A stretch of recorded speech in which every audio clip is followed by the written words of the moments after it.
I'm going to hand our mic back to Darwin to introduce our next speaker.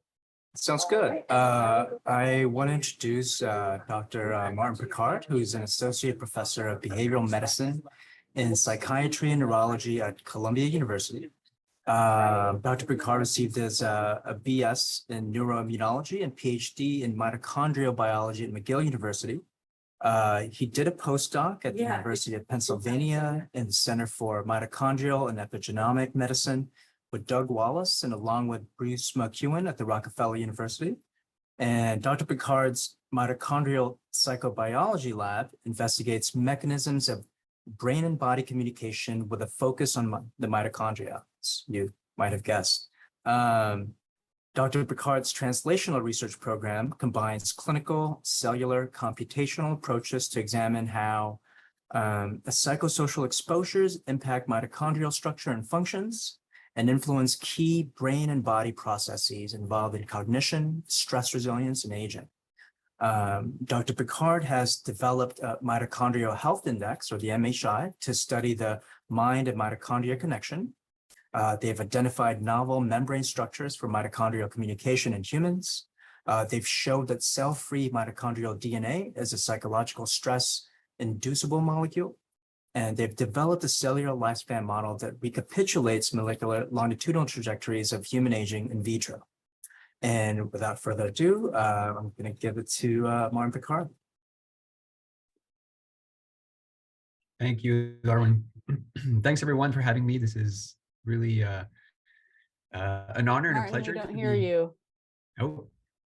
It looks like you're unmuted, but we don't hear you. No, you can hear me now? I can hear him. I can hear him. I can hear him too. Same here. Okay. Testing. All good. Maybe it's Go just for me. it. Oh, Can good. other people hear Martin? Yep. Okay. Great. So, so I feel really lucky to have been to follow Steve and Ed because because they introduced topics that I'm going to cover. And what I'll try to do is to first introduce the concept of energy that Ted talked about and why that's so central to how we think about health and well-being and stress and all of the factors that connecting the social and the subjective experiences with our biology. That I'll talk more specifically about how actually do we study mitochondria in humans, and then I'll give some examples of how we're starting to understand the regulation of mitochondria, the regulation of behavior by mitochondria and the interplay there. So the basic reason for caring about energy, like I think Ted covered fairly well, is that it's the basis for many things in the body, if not everything. So our ability to proliferate and to generate and sustain populations of healthy white blood cells, like Steve talked about, this stress responses, releasing hormones, accelerating the heart rate, turning on the sympathetic or parasympathetic nervous systems, just the action of specific neurons, brain function and cognition in general, their ability to form memories, immune regulation, wound healing, like Ted talked about, and all the way up to aging, right? The ability of the organism to first develop and then to undergo changes over time. This all needs energy, right? Without the flow of energy in the organism, we would be just a blob of molecules and cells, and we would just follow the second law of thermodynamics and we would just decay. So energy is what keeps us alive and what keeps us going. So where does that energy come from? Well, the short answer is it comes from your mitochondria. And there's a lot of complicated things that happen inside the mitochondria. I'm not going to go into this in detail, but the basic thing is that the food substrate that we eat gets decomposed and there are electrons that are ripped off, and then they're transported into what's called the electron transport chain that you can see here is the little red arrows. And the purpose of doing this, and all of this, I should say, is fueled by oxygen. So what you can see here is the complexes in the electron transport chain. Complex 4 is where oxygen that we breathe is consumed. The purpose of breathing, the purpose of, you could go so far as saying, the purpose of having lungs and a cardiovascular system, the reason we have evolved bodies like this, that circulates blood and takes in oxygen and transports it everywhere, is to feed oxygen to mitochondria and to this part of the organelle called the complex 4. And then oxygen is used there to attract the electrons, and this charges your mitochondria, just like a little battery. And when your mitochondria are energized, like a battery, you can power all sorts of things. In the same way that, you know, a battery can power your phone, or it can power your laptop, it can power your car now, and power, you know, every device that we use are powered by electricity. So you're basically generating electricity in your mitochondria, and then the mitochondria in the cell can use that to power all sorts of things. Where does that energy come from in the mitochondria? Well, it comes from the food and the oxygen that we consume and that we breathe. And that those things come from the plants, right? And plants have this amazing ability to take CO2 and water and then boom, turn that into food and oxygen, which is what our mitochondria need. And in turn, if you look at the chemistry inside the mitochondria, this produces CO2 and water, which is interestingly exactly what plants need to close this life cycle. And then you can ask, well, where does that energy come from? How do plants do that? Well, it comes from the sun, this outer reactor in space that does nuclear fusion. So there's a quantum electrodynamic process that gives rise to photons and heat, which then plants capture, gives us off to mitochondria in the form of chemical energy. Mitochondria makes it into electrical energy, and this powers life and consciousness. So what we are is fundamentally moved by energy. So this is a little picture that I added. Thanks. We had a break, which was great. I added 2 slides. This is one of them in reference to Steve. This is the beloved, I should say before doing this, this is a living cell, right? If you're lucky enough to be a biologist and you work in, you know, lab with a microscope and you have living cells at your disposition, you can take a living cell, make the mitochondria fluorescent. You put a little dye that goes inside the mitochondria and it shines when you shine some light on it. So this is imaging a living cell under the microscope. What you see is this, you know, network of spaghetti, you know, looking like things. And here, these are all mitochondria. And you can see how dynamic they are. They move, they can fuse together. The long ones can actually fragment and split into 2 and 2 smaller ones. And they have a life cycle. Old mitochondria die out and new mitochondria are born, this whole thing. What we can notice here is in this dark space here, this is a nucleus. Right? This is where the 20,000 genes that Steve talked about, and the chromosomes and the telomeres that Alyssa cares so much about, and the epigenome that other people, study. This is all in the nucleus, right? And look at the mitochondria, how they surround physically this very special space of the nucleus. And this is the stuff outside, right? These symbolically representing the environment and the social and the psychological, you know, states that we experience is outside the cell of and the nucleus of a given cell, including, you know, well-being. So the question that many people have asked is, what's this? How do genes and environment interact, right? Biologically, where does that interaction take place? And one possibility is that mitochondria are actually the X factor, right? This point of intersection, this portal between the outer world of the mind and of the social environment and the inner world of the nucleus. So if we think about how these things actually make their way, right? Some people think about environmental toxicants, some people think about emotions, some people think about the nutrients that we eat and so on. All of this needs to physically make their way through the mitochondrial network, through the space of the cell where the mitochondria exist into the nucleus to eventually affect changes in gene expression and to shape how we age and so on.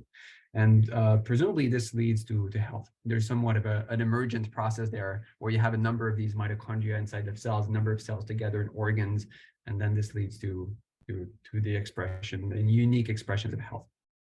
So how do we think about this from an energetic perspective? Ted educated me. I did not know about this 2011 paper that you published with Jude. So I'm really happy to, I just downloaded it and I'll read it later. And I think there's some similarities here. There's a finite amount of energy that organisms have access to. And what we see here is a partitioning of this total energy budget. And if we start from the bottom, there's some things that no matter what will cost energy, right? This is your vital functions, what keeps you alive, your heartbeats, whether you sleep or not, you know, whether you're awake or you sleep, your heart beats and your liver does certain things and your brain is active and so on. When you're awake, all of those things cost a bit more energy. And then there's this a portion of the energy budget that we call growth, maintenance, and repair, which is very similar to the restorative processes that Ted talked about. And then we have this category here of allostasis. So this is when the organism feels like it needs to get ready or to prepare for something, then that actually costs energy, right? Your heart rate increases, you secrete some cytokines or you secrete some hormones, you turn on some genes. Just turning on a gene, making RNA costs energy. And then that RNA needs to be translated into protein. And that costs 4 ATP molecules for each amino acid that you put onto a protein. Then the protein needs to be folded, and it needs to be transported and secreted. And then while this happens, neurons are firing. And every time a neuron fires, also that costs energy. But allostasis just accelerates a lot of these things. So that consumes part of the energy budget. And then we postulate that there's some kind of reserve, right? That there's some kind of pool of energy that we have access to that we can tap into as needed. Homeostasis, just to make sure we're all on the same page, homeostasis are the corrective actions that the body and the organism uses to normalize physiological parameters. And allostasis, as was introduced earlier, are the anticipatory actions that are mobilized to prevent deviations and physiological parameters and optimize adaptation. And there's several examples, like secreting gastric juices in anticipation of food is an example of allostasis, and cortisol and catecholamines, the well-known stress hormones that are secreted in anticipation of a potential threat, are another example. So the point here is that allostasis costs energy. How do we think about this at a kind of a systems level? This is a little map of an organismal network. Each node here can represent different organs, let's say, in the body.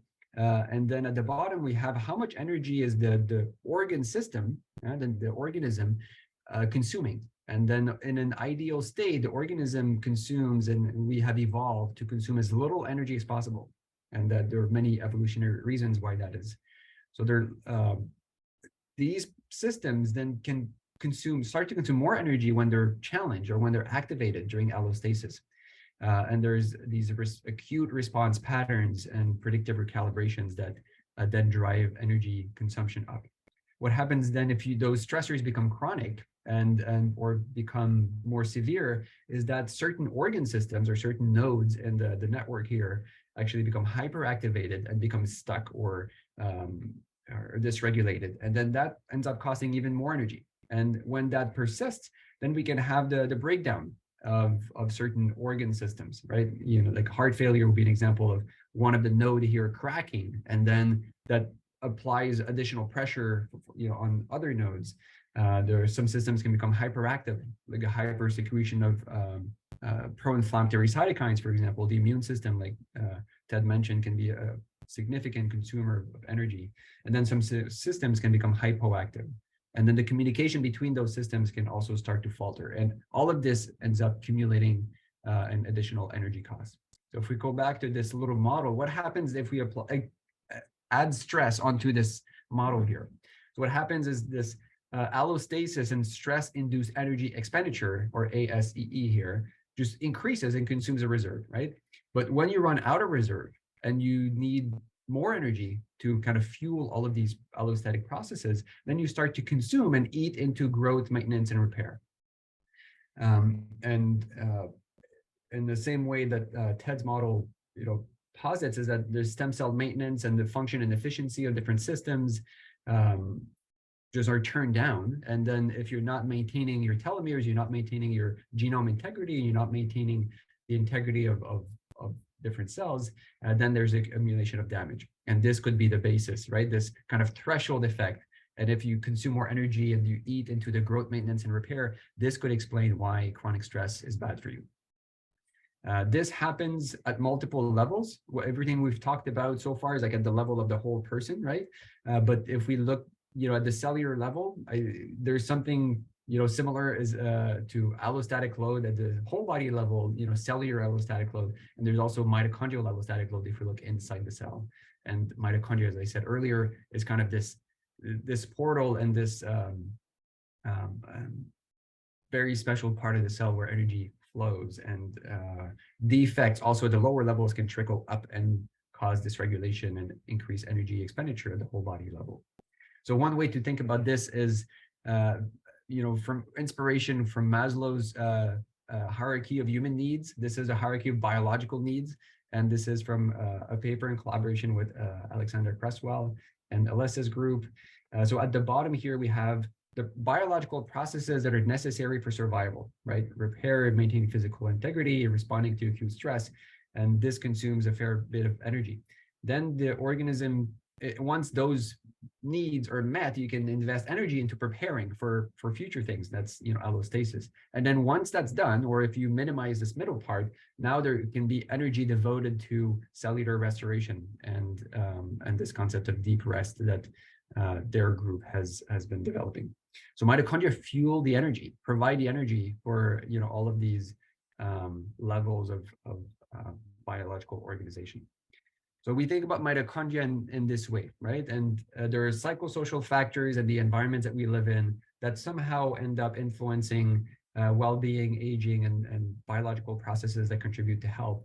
And we're asking the question, are the mitochondria involved in this mitochondrial signal transduction that mitochondria can sense information, integrate information, and then produce signals contributing to this? So we can think about that as a stress mitochondria to disease pathway, or we can think about this as a well-being mitochondria to health pathway, right? Or the mitochondria responsive and sensitive to states of well-being and positive psychological states. We don't know very much about this for now, but we need to.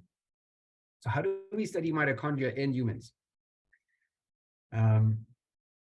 One thing that we've done in the mitochondrial sciences, and I think that's not just in the mitochondrial sciences alone, is we've been a little blind.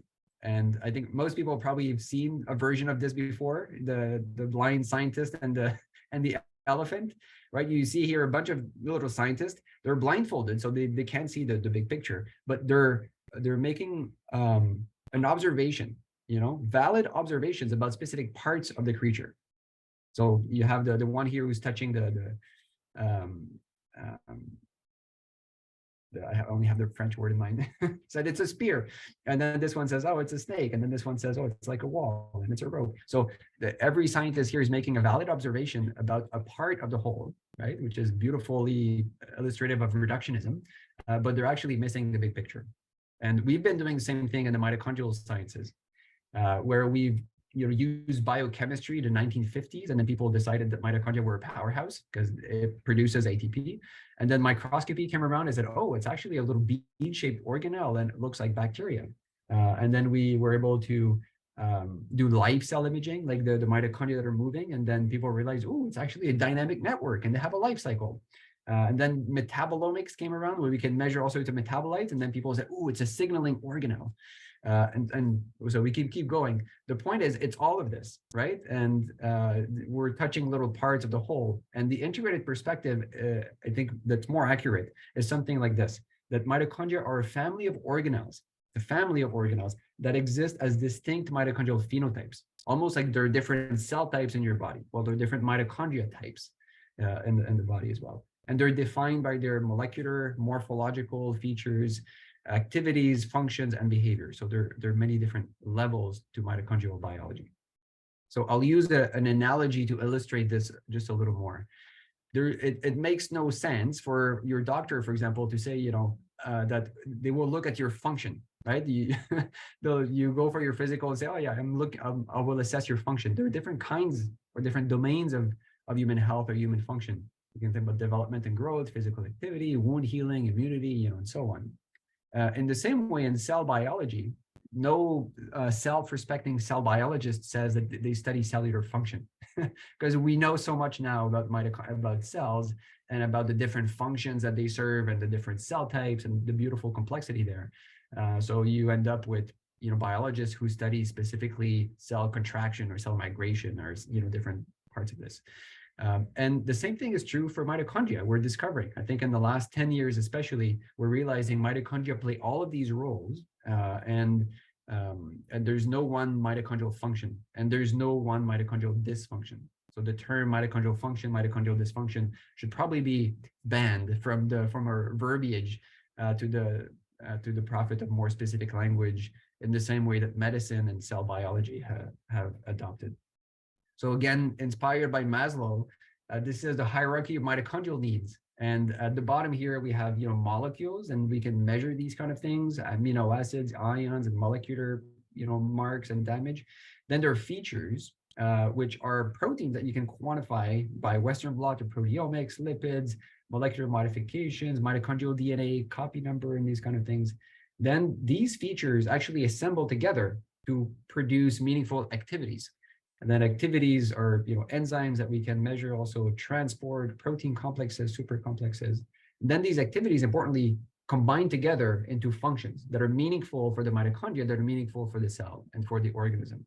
And these functions is probably what we actually should be striving to measure, but these are harder to measure in the same way that there are certain things, parameters that are easier to measure because you can just go to a freezer and take a piece of dead, plasma, and then there's, inert molecules there that you can quantify, like DNA or, cytokines and so on. Functions are a feature of or properties of living systems.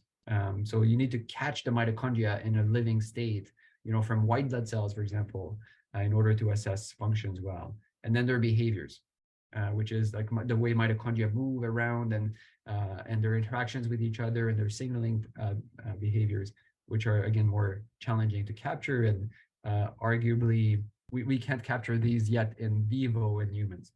And then importantly, just like in a complex human system, and if you think about Maslow's pyramid, the higher levels can feed back onto the lower levels. And that's also the case for mitochondria.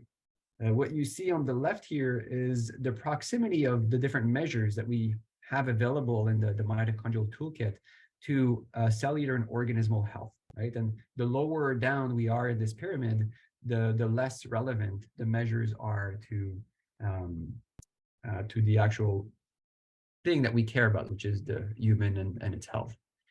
So I'll just illustrate this in another maybe easier way to capture. We can measure at the same point mitochondria in different ways, and we can look at DNA, and we can look at gene expression, and we can look at proteins, and we can look at enzyme activities, and then functioning systems like oxidative phosphorylation that transforms energy, and then the integrated mitochondrial health or behaviors. And these things, it matters where we measure, and we gain increasingly more accurate information the further right we move on this chart. So how do we study mitochondria in humans? I'll give 3 examples of what we've done, right? First, in white blood cells, then I'll talk about cell-free mitochondrial DNA, which is mitochondrial DNA that's outside of cells, which are not quite where it's supposed to be according to the textbook, and then in cultured cells and in vitro studies. And then I'll finish with some interesting data in animals and illustrating a connection between the mind and the mitochondria, or the behavior in mitochondria. So we've seen this before, the electron transport chain. This is also called the respiratory chain. And this is in color here are the enzymes that we can measure. So these are enzymatic activities. And we can measure some static features like mitochondrial DNA copy number. And we've worked very hard to optimize the throughput of these methods. These methods have traditionally been done in like a few samples, a few dozen samples is a large study in the, mitochondrial biochemistry. Now we're studying humans over time, women and men,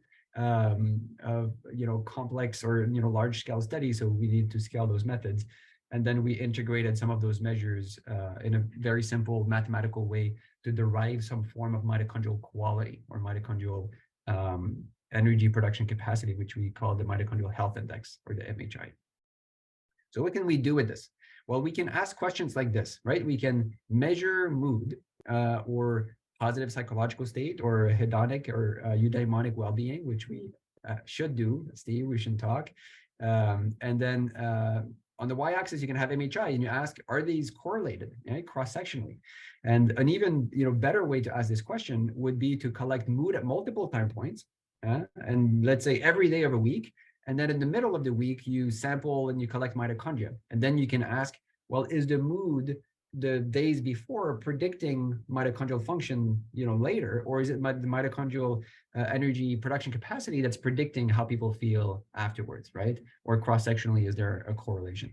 So that study became possible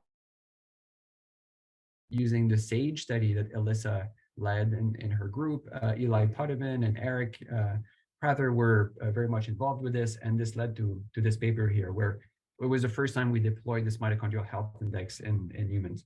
And this is the key figure from that study. where we have here on the y-axis is the strength of the correlation, the effect size between MHI and positive or negative mood. And then here we have the sampling days, right? So mood was measured in the morning and in the evening using the modified differential emotion scale. So we have here the Sunday, Monday, Tuesday, Wednesday mitochondria or white blood cells were collected, and then the Thursday, Friday, and Saturday.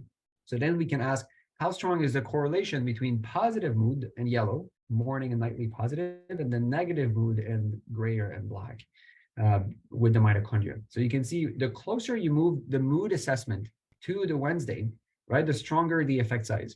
And the nightly measure, if you ask these 91 women how much positive emotions they experience in this past day, and things like, you know, being inspired, joyful, and love, closeness, and trust, and energetic and amused, that predicts a fair amount of the variance. We're having, you know, an R of over 0.35 here.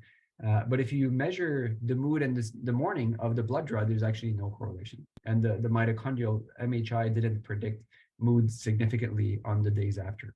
So this was the first evidence of a directional relationship between positive mood and mitochondria. And here in this case, if you square this R, you get the proportion of explained variance, which was up to 15%, and quite impressive coming from a mitochondrial biology perspective, that up to 15% of the variance of the inter-individual variation in how much energy the mitochondria can transform is explainable by positive mood the night before. So there's a lot of emerging and remaining questions there.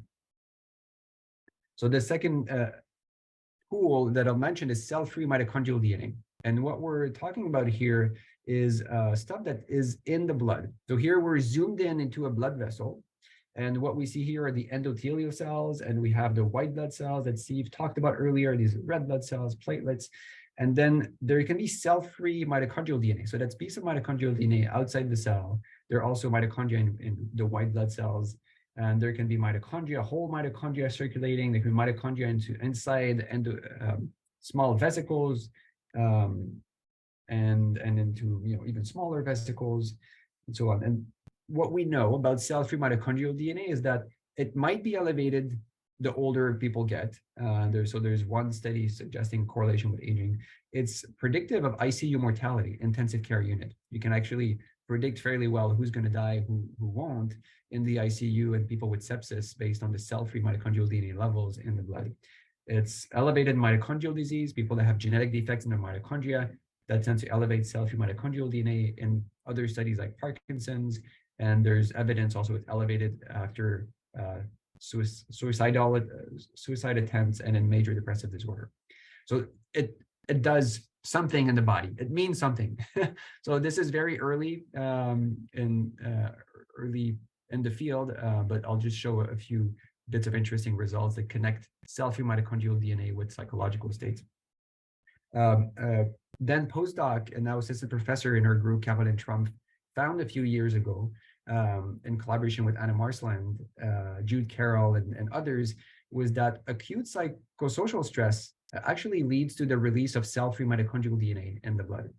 And this was done with a TSST, a modified version of the TSST. Here we're looking at the profile of mood states, score, anxiety, and anger, pre versus post TSST, successfully elicited increase in anxiety and in anger. So then we ask, okay, what does that do to cell-free mitochondrial DNA in the serum? And this is the result. You see here, each line is a person, and you have the cell-free mitochondrial DNA levels before the stressor, immediately after the stressor, and then 30 minutes later. And this is the average for the whole group. Then all the participants came back for a second visit, and this is the result for the second visit. So confirming the previous finding. And this person here is the same person who was also elevated in the previous 1 month earlier. So acute psychosocial stress seems sufficient to increase cell-free mitochondrial DNA quite robustly. So this led to the question, is cell-free mitochondrial DNA somewhat of a stress hormone?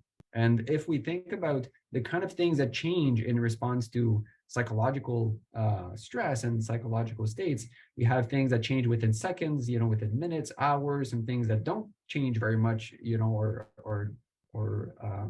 very little ever.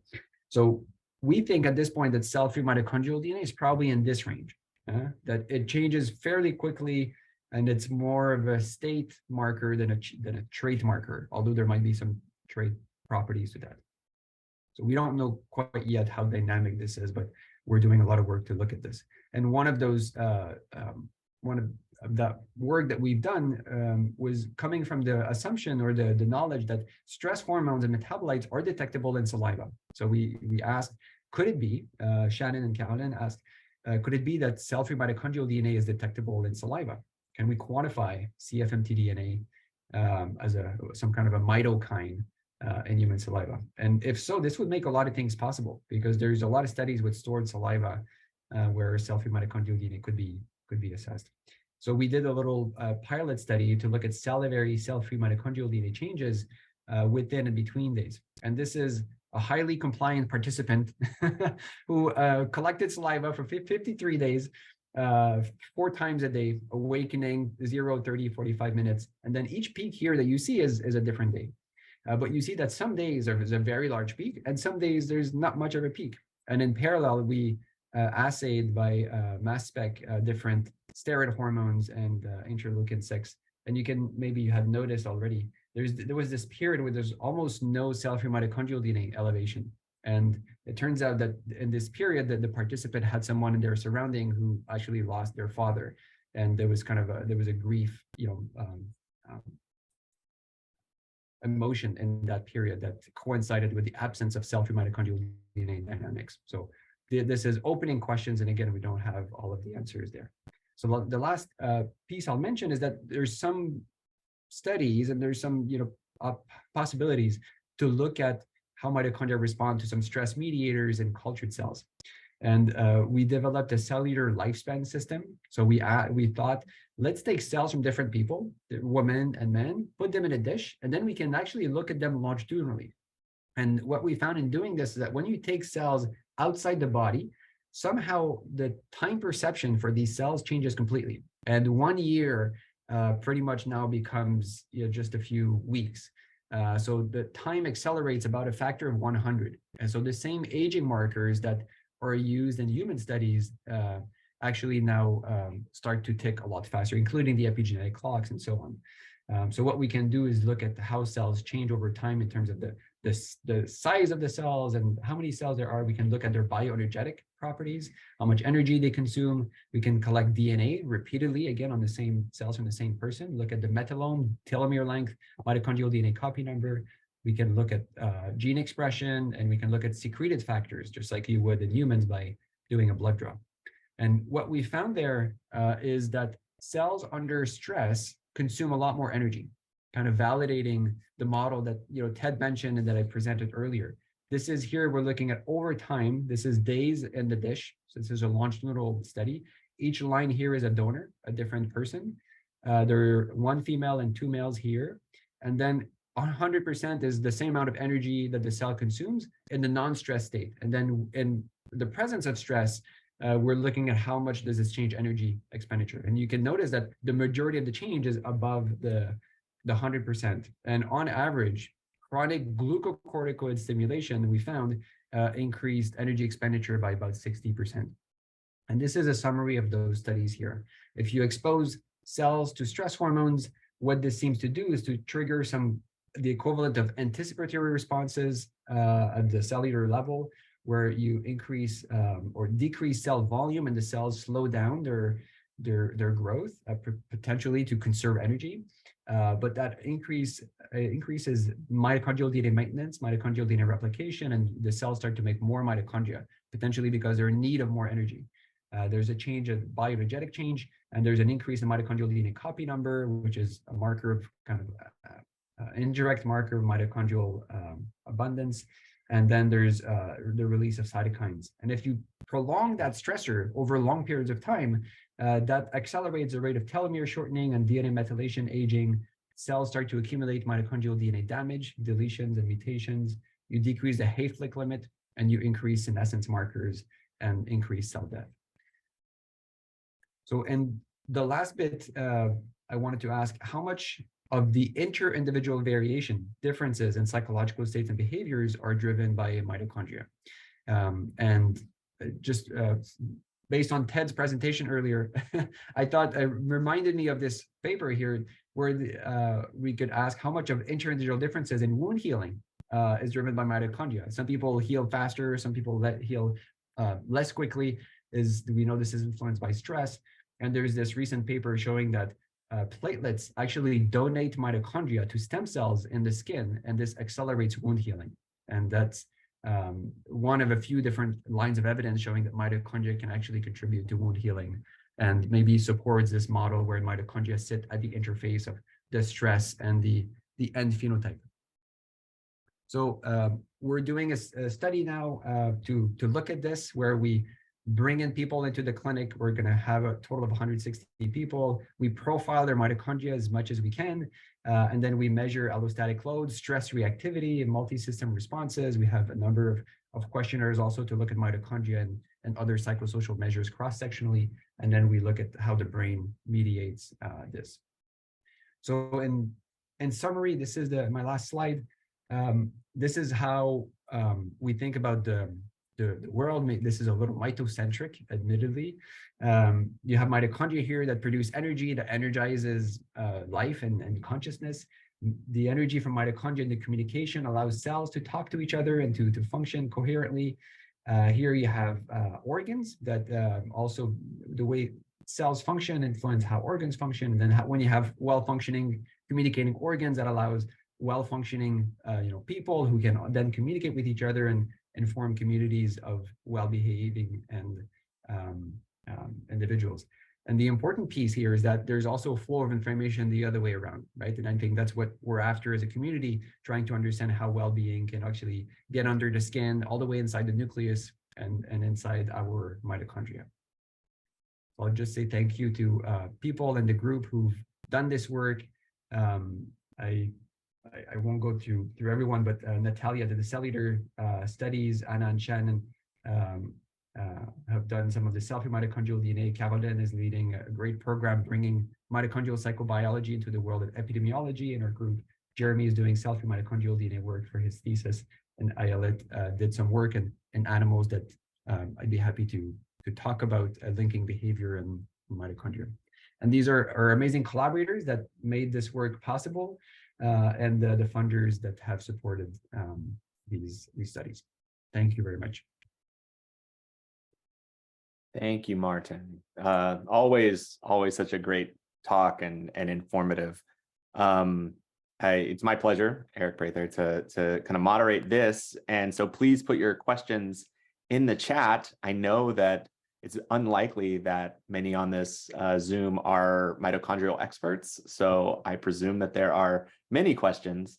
But I'll kick it off kind of like with a larger question. I mean, I certainly appreciate the fact that you've been a kind of a pioneer in this area in kind of bringing mitochondria into the context of stress and psychological factors. But because of that, it's been largely focused on stress and kind of the damage that stress causes. And I wanted to take this time to maybe speculate on the role of perhaps emotional well-being or these deep rest states that Alexandra Crosswell and Alyssa and Lauren Whitehurst and others are promoting with you might have an enhancing effect on kind of energetics or biology, and kind of how you see the role of mitochondria as a readout on that, as well as like what might be the kind of underlying physiological mechanisms that could be driving that versus just the absence of stress.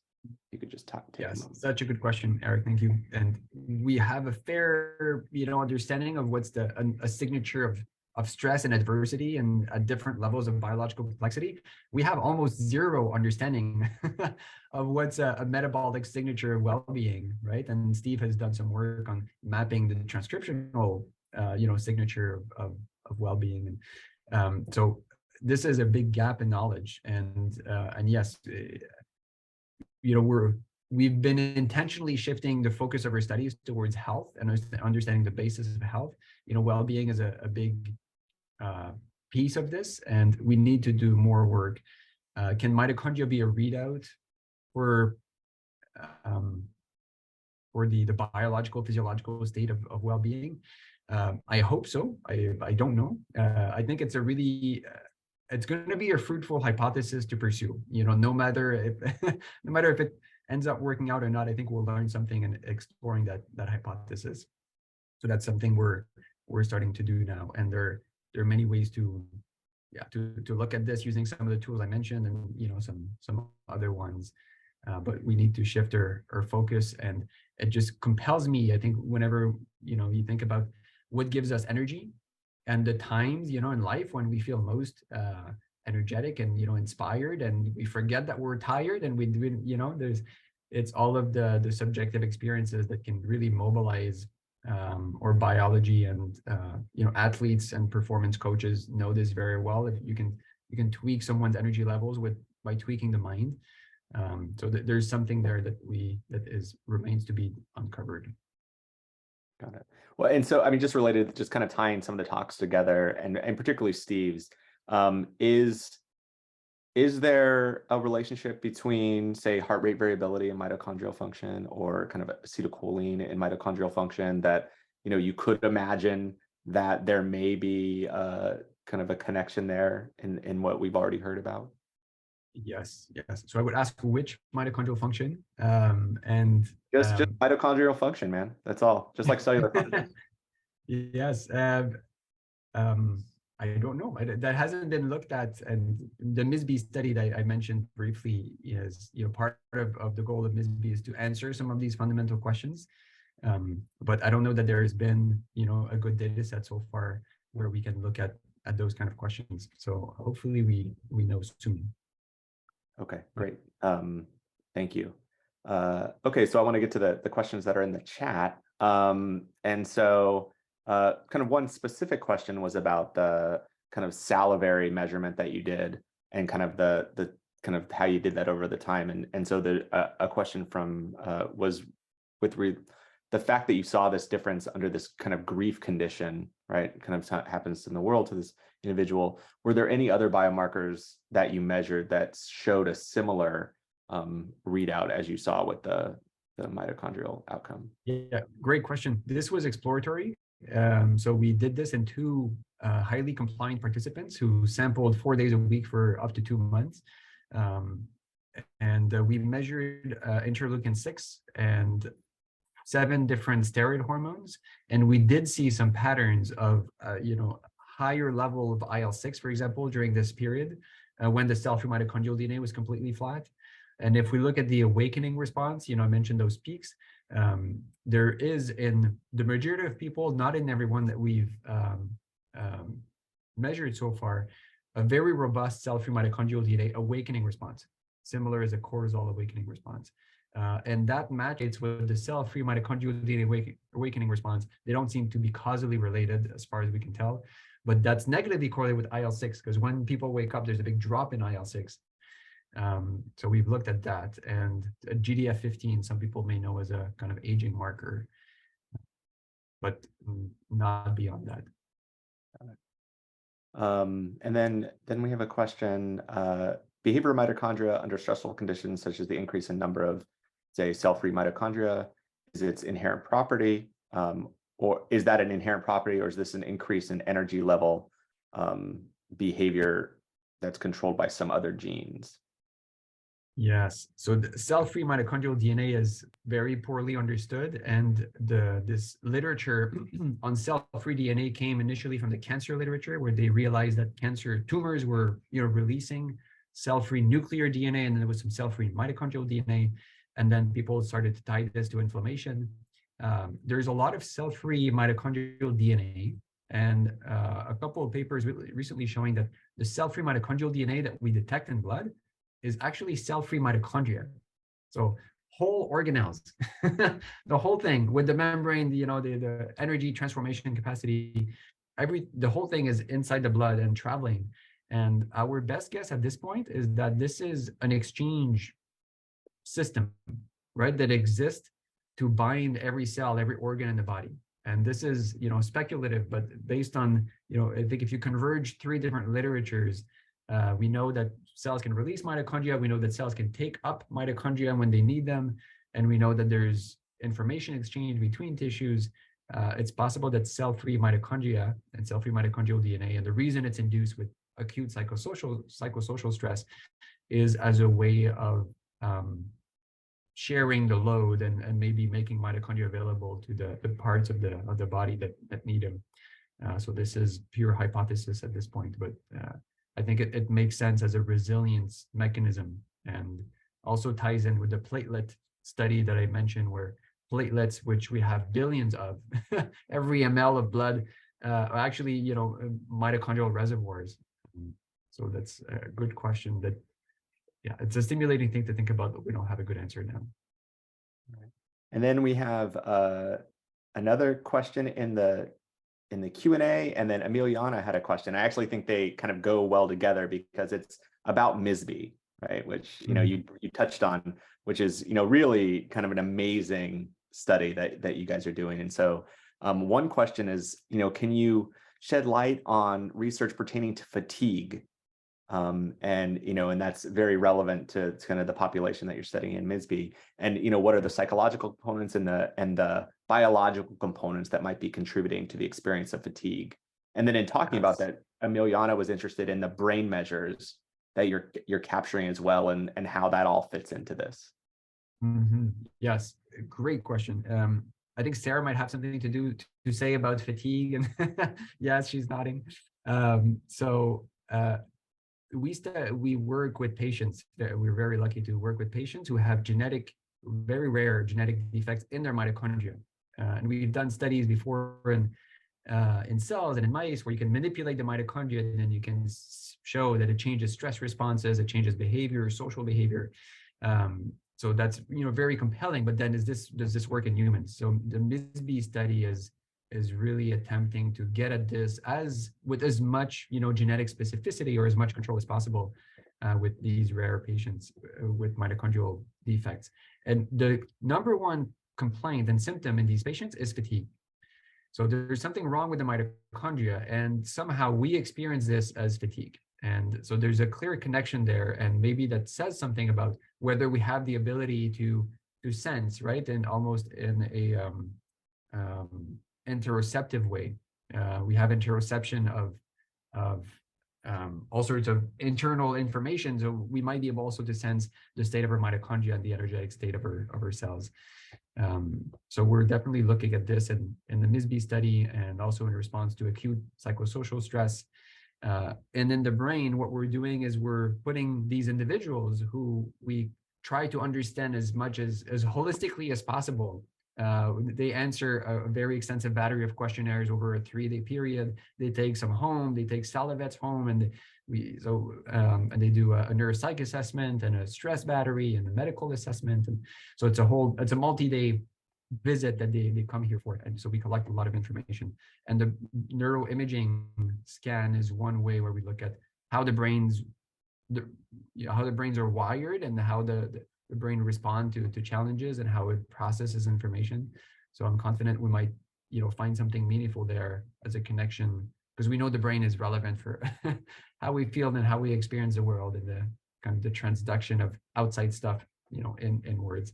And we've been doing some work on brain tissue using post-mortem samples where we profile the mitochondria in the brain. And it turns out there are very different kinds of mitochondria in different parts of the brain.